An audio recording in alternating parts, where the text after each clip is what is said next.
I'm Montse Alvarado. Welcome to EWTN Pro-Life Weekly. There's only one pro-life candidate in this race, and it's Donald Trump.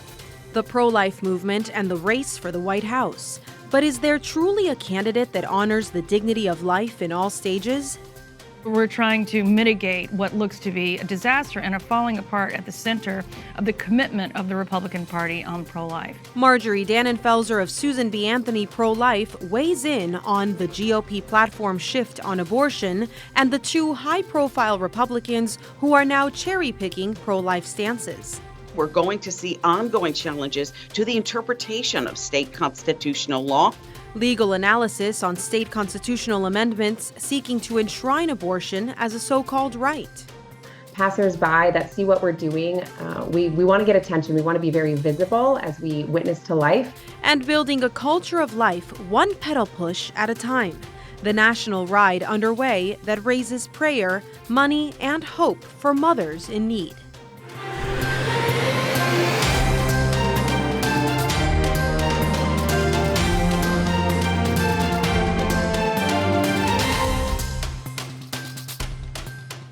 Well, I think our platform has to reflect our nominee, and our nominee's position actually happens to be one grounded in reality. The reality of it is the Supreme Court overturned Roe v. Wade, and what that basically means is that now it's not states, it's voters at individual states who will get to decide how and to what level they want to restrict abortion, if at all. Some states will have restrictions, some states will not.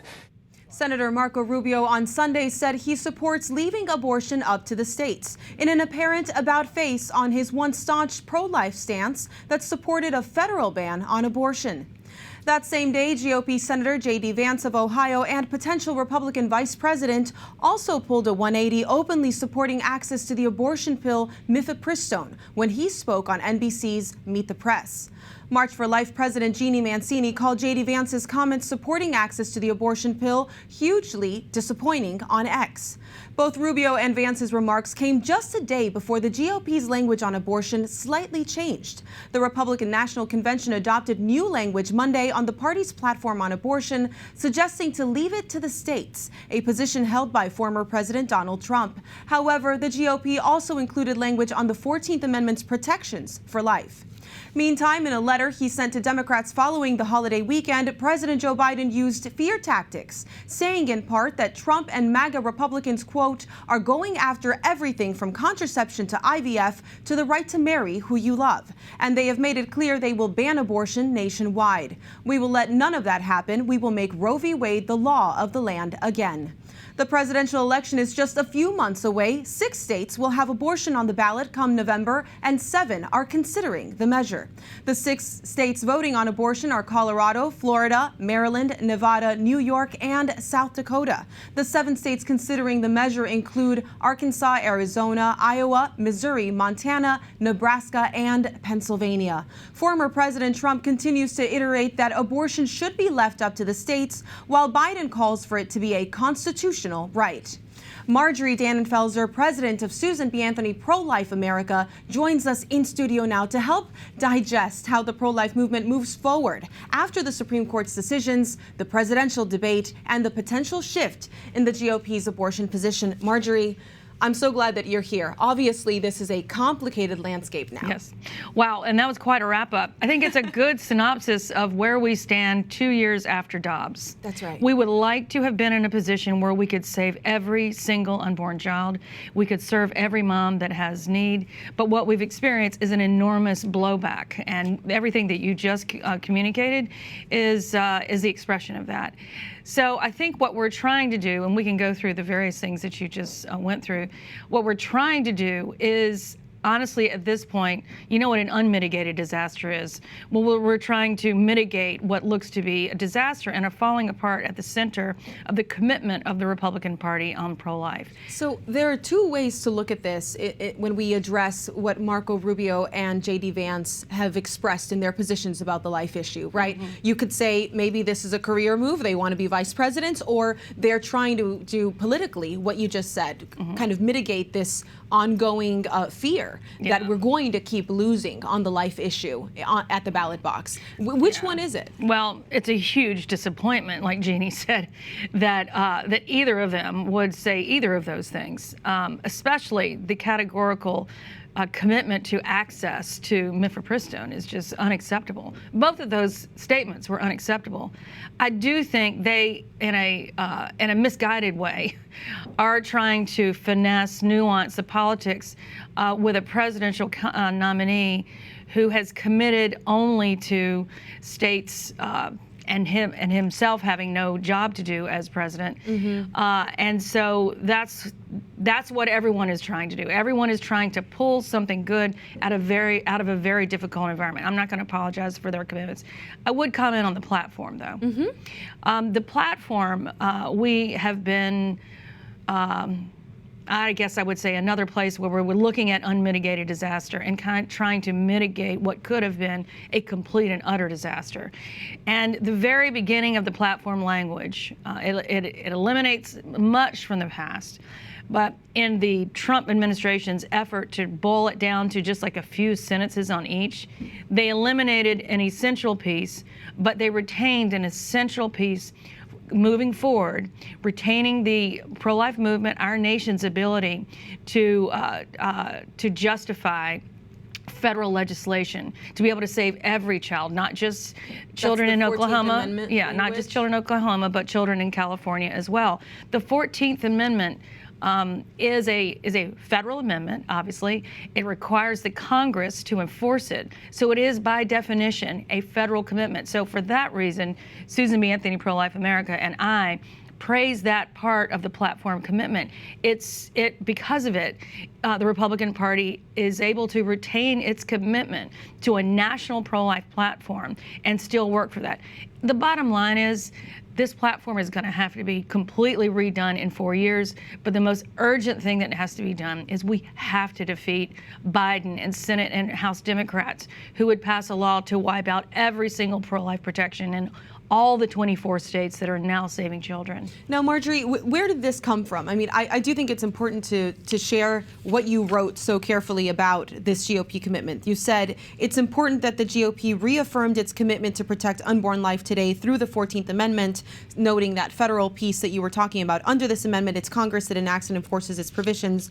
The Republican Party remains strongly pro-life at the national level. How did we get here? Why did this discussion come about where there was this big fear? Is it because we had already had this great victory with Roe versus Wade? What were the circumstances that caused this change? It's the right question. And I think beyond this conversation we're having today, the entire pro-life movement, leaders and grassroots, we need to be in this conversation. How do we get to a place where we're in a place of worrying that the bottom might fall out? Yeah. And I think it's because the moneyed interests on the pro-abortion side, the courage and aggressiveness on the pro-abortion side, and the fear and lack of funding and putting heads in the sand strategy on the part of Republican leaders across the board. These are Republican leaders, House, Senate, presidential candidates who would not speak out, who would not communicate in declarative sentences that unborn children should be protected and their mothers should be served.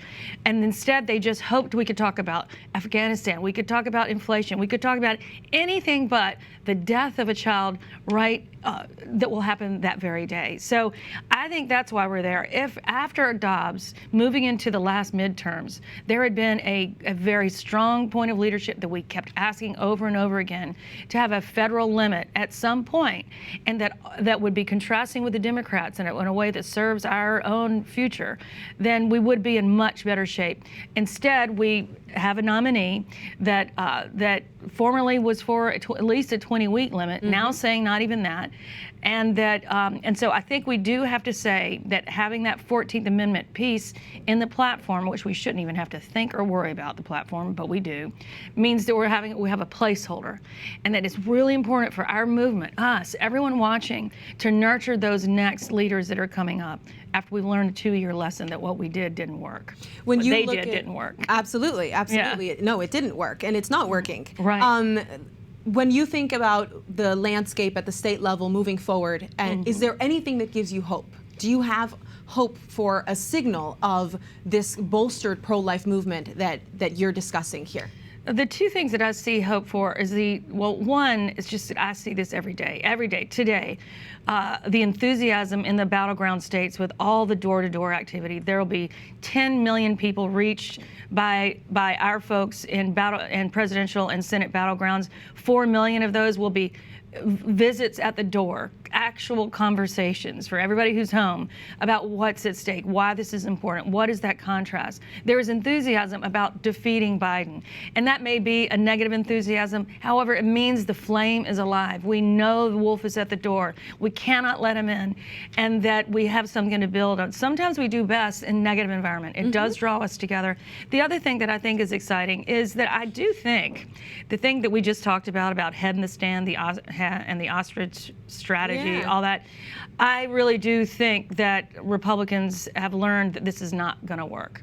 That whole idea is, by definition, cowardice. And you either define yourself and your opponent, or you will be defined and you'll lose. With that definition, then, just quickly, we have 1 minute left. Do you think that the Democrat Party's move to make abortion the central part of their platform this round was a mistake? I think it was smart if our candidates continue to do what they've been doing. But I think it was a mistake if what I see moving forward now is true. And that is a full-throated, okay, we screwed up in the midterms, we're going to have to fix it now. So I actually think that it could be a mistake. I think they've overreached, as they often do, in ways that led to the overturn of Roe versus Wade. And I think they're doing it again now, and I think we could very possibly turn this thing around. Faith, hope, on our knees, unity in the moment that seems really difficult is where we need to be. Well, that's at least a hopeful assessment moving forward. Thank you so much, Marjorie. Thank you always, Muncie. Yeah. We continue our discussion on abortion cases at the Supreme Court now with our next guests. But first, let's recap the two historic pro-life cases the Supreme Court dismissed. The 9 justices unanimously rejected FDA versus Alliance for Hippocratic Medicine, a lawsuit that challenged the Food and Drug Administration's safety measures on the abortion pill mifepristone. As a result, the drug remains available to patients without an in-person doctor's visit and can be received through the mail. The High Court also dismissed Idaho and Moyle versus United States, leaving in place an order by a federal judge in Idaho that blocks the state from enforcing its abortion ban. This means Idaho hospitals receiving Medicaid funding must allow abortions to be committed in emergency rooms. For more analysis on these cases, Steve Aiden, Chief Legal Officer and General Counsel at Americans United for Life, and Sarah Parshall Perry, Senior Legal Fellow at the Heritage Foundation. Thank you so much for joining us. This was indeed a consequential Supreme Court term, one that didn't have the kind of splash that we had 2 years ago with the overturning of Roe versus Wade. Steve, what are your impressions of the Supreme Court's abortion cases this round?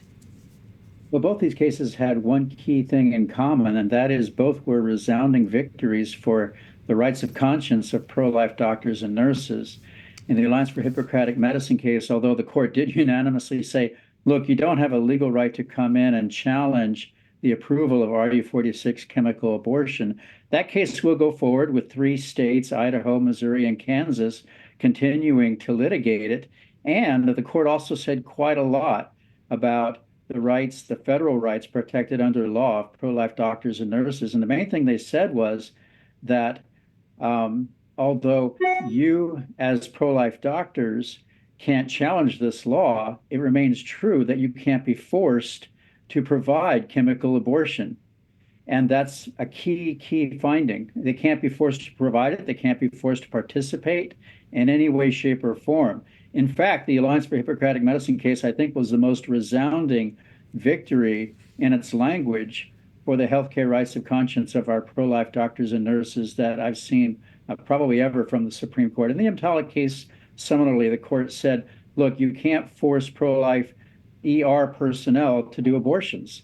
That also is a very strong holding, and one that pro-life doctors and nurses, I'm sure, will take to the bank as they defend the right to life in this country. And as those other cases that you mentioned make their way up through the courts, Sarah, did you have the same impression of the end of the term? Yes, I did. And it's important to note that these were two procedural outcomes. So, in the instance of Alliance for Hippocratic Medicine versus FDA, as Steve said, this was simply a holding that the doctors and the physician organization lacked a cognizable interest that they could trace directly to the FDA's actions in 2016 and subsequently in 2020. That was ultimately simply a disposition on whether or not those individual plaintiffs had a claim against the FDA. But as Steve noted, it's important to recognize that the litigation will now go forward on behalf of states who are representing those claims against their citizens, well within their right to do so. In the EMTALA case, this was a case about federal preemption. And what the Supreme Court did was issue a dig order, dismissed as improvidently granted.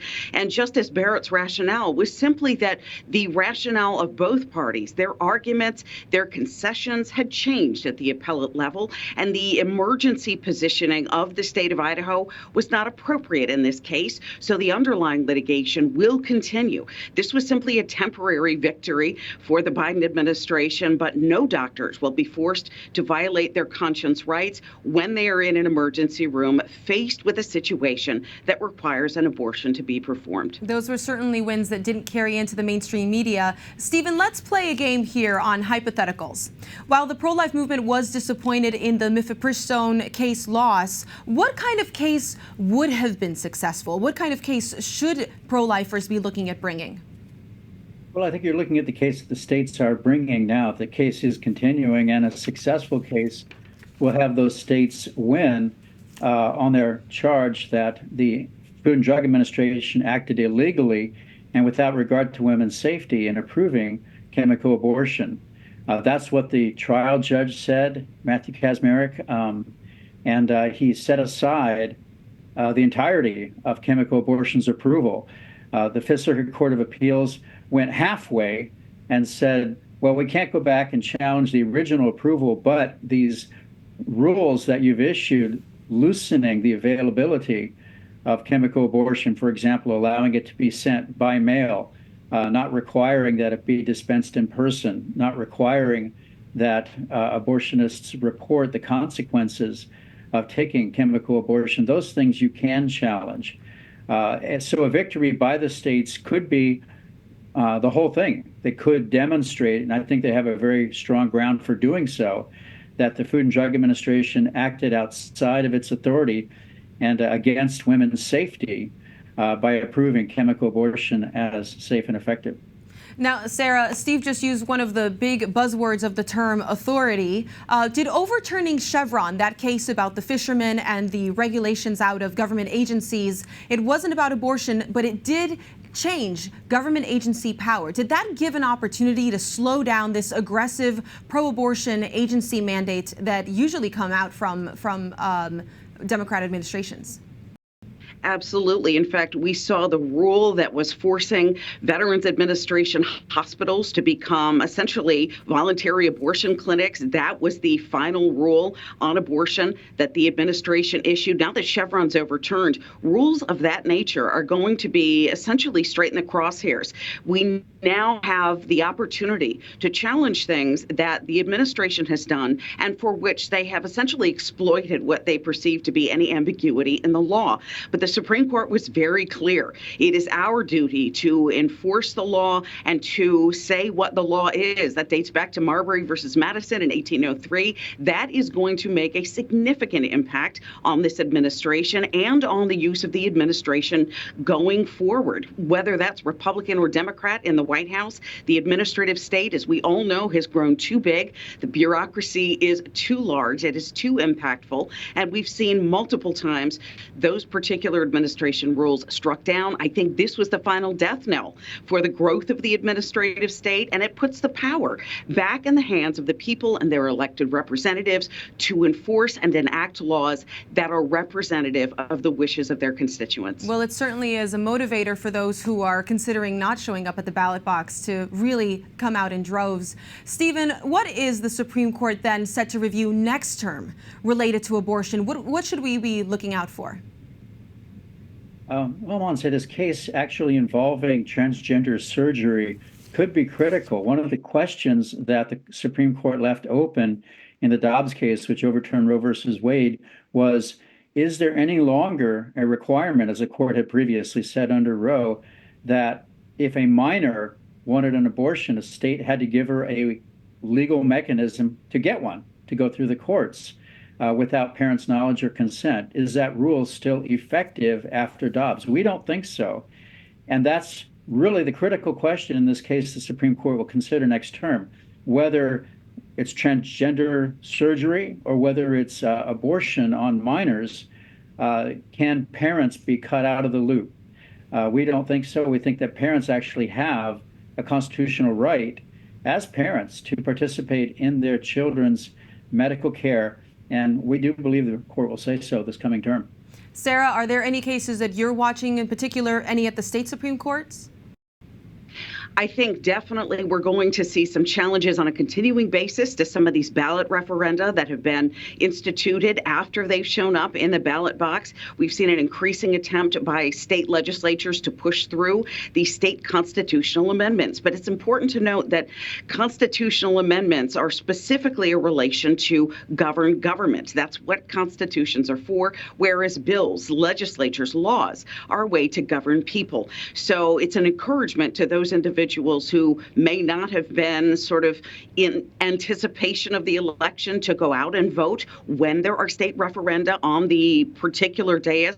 But these are very much going to be, I think, front and center during this election. We're going to see ongoing challenges to the interpretation of state constitutional law. We've moved away from the federal constitution after Dobbs, but now we're looking at state constitutions and what the definition of life or privacy or fundamental right is in those states. We've already seen a number of challenges, and I think those are going to be ongoing. Absolutely. Well, we'll keep watching those. Thank you so much for your time. Thank you. When we return, spreading a culture of life for hundreds of miles across the U.S. And it's all happening on bikes. The national ride underway right now that dozens of young adults are taking part in. We'll explain when we return.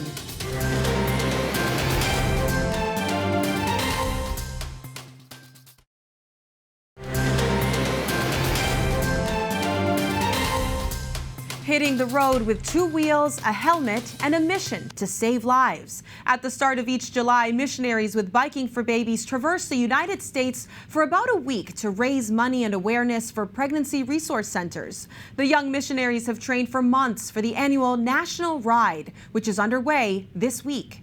Athletes cover more than 100 miles a day. Since the mission began 15 years ago, Biking for Babies has raised more than $1.6 million for 127 U.S. pregnancy centers and maternity homes. Riders and their crews have touch points with local communities, churches, and supporters' homes along the way that provide food, shelter, and prayer and cheerleading. This weekend, they will culminate their ride from various points in the United States to St. Louis, Missouri, and Arlington, Virginia. That's where they will hold their Celebrations of Life festivals.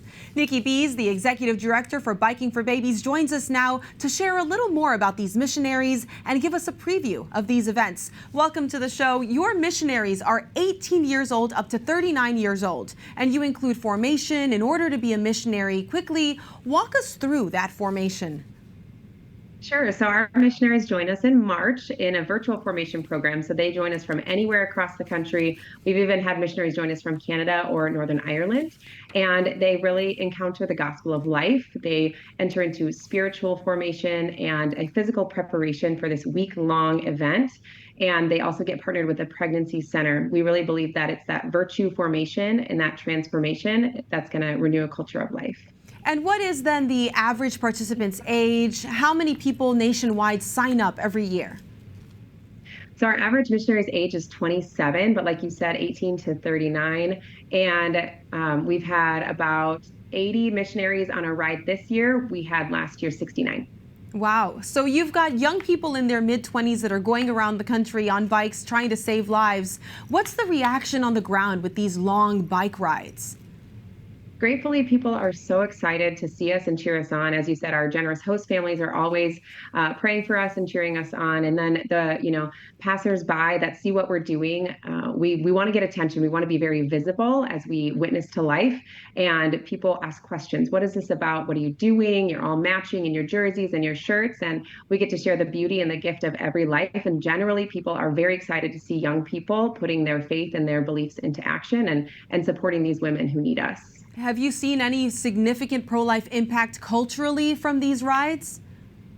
Absolutely. As I said, it really starts with that personal transformation and encountering Jesus on the ride. There's always, very big moments of conversion in our own hearts and then in the hearts of our families and those that we meet along the way. Many people who really question whether or not abortion should be available or is even necessary meet us, and we get to invite them into a conversation. And it's those conversations that really allow people to have a change of heart about what's needed in response to an unplanned pregnancy.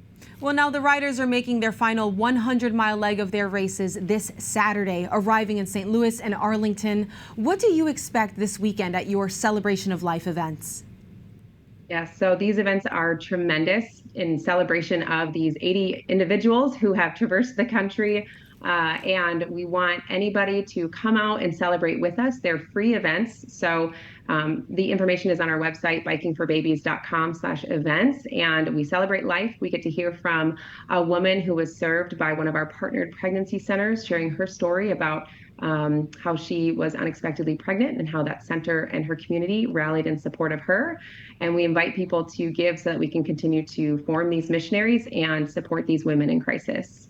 That's beautiful. Well, thank you so much. We'll be praying for your efforts this weekend. Thank you so much.